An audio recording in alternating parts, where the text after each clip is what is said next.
اعوذ باللہ من الشیطان الرجیم، بسم اللہ الرحمن الرحیم۔ محترم ناظرین، آج میں بات کروں گا مسلمانوں کی ابتدائی خانہ جنگیوں کے بارے میں جو مسلمانوں کے خلاف ہوئی۔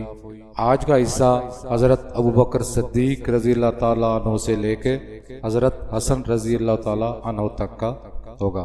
اسلام کے ابتدائی دور میں حضرت محمد مصطفیٰ صلی اللہ علیہ وسلم کے بعد خلافت راشدہ کا نظام قائم ہوا تو امت کو باہمی اتفاق، قیادت اور قربانی کی سب سے بڑی آزمائشوں کا سامنا ہوا۔ آئیے دیکھتے ہیں کہ کیسے مسلمانوں نے پہلے اپنے دشمنوں کے خلاف لڑا اور پھر وقت کے ساتھ خود آپس میں بھی متصادم ہوتے گئے۔ حضرت ابوبکر صدیق رضی اللہ تعالیٰ عنہ کا دور، ان کے دور میں مسلمانوں نے مرتد قبائل، جھوٹے نبیوں اور زکوٰۃ کے منکروں کے خلاف لڑائی لڑی۔ اسے جنگ ارتداد کہا جاتا ہے، اور ان کے دور میں سب سے بڑی جنگ یمامہ تھی، جس میں 1200 سے زائد صحابہ شہید ہوئے۔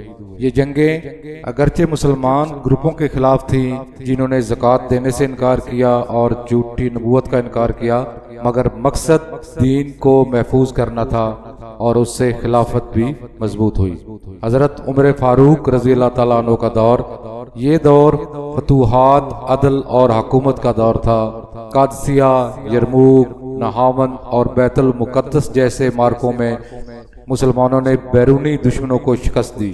اندرونی طور پر مسلمان متحد تھے اور کوئی بڑی باہمی لڑائی نہیں ہوئی۔ حضرت عمر رضی اللہ تعالیٰ عنہ کو ایک مجوسی قاتل نے شہید کیا۔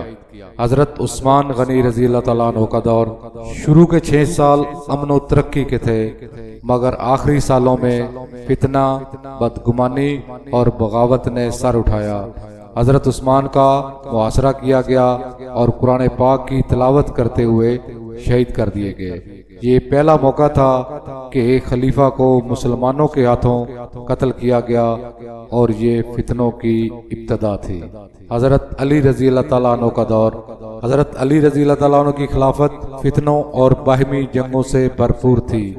جنگ جمل میں تقریباً 10,000 مسلمان شہید ہوئے۔ جنگ صفین میں اندازاً 40 سے 70,000 مسلمان شہید ہوئے۔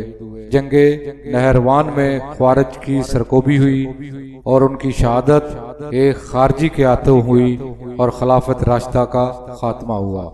حضرت حسن رضی اللہ تعالیٰ عنہ کا دور، حضرت حسن رضی اللہ تعالیٰ عنہ نے خلافت سنبھالی، مگر خون ریزی روکنے کے لیے حضرت معاویہ سے صلح کر لی۔